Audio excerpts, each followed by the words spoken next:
విచారణకు పిలిచినా వస్తామని చెప్పినా ఇది మూడవసారి పిలవడం, 3 సార్లు కాదు 30 సార్లు పిలిచినా విచారణకు సహకరిస్తాం.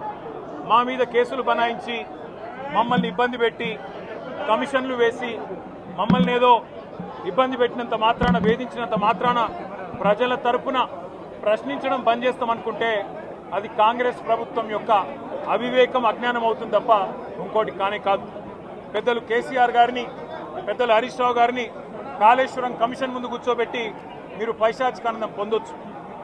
ఇవాళ ఏసీబీ ముందుకి విచారణకు పిలిపించి కొంత మానసికంగా రాక్షసానందం పొందుతూ ఉండవచ్చు, అవసరమైతే అరెస్ట్ కూడా చేస్తారు కావచ్చు.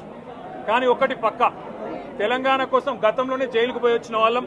హైదరాబాద్ బ్రాండ్ ఇమేజ్ను పెంచే ప్రయత్నంలో భాగంగా హైదరాబాద్ బ్రాండ్ని కాపాడే క్రమంలో తీసుకున్న ఒక నిర్ణయం వల్ల మళ్ళీ జైలుకు పోవాల్సి వచ్చినా భయపడేది లేదు. ఒకసారి కాదు 100 సార్లు అయినా జైలుకు పోతాం, కానీ వదిలిపెట్టాం కాంగ్రెస్ ప్రభుత్వాన్ని, కాంగ్రెస్ పార్టీని.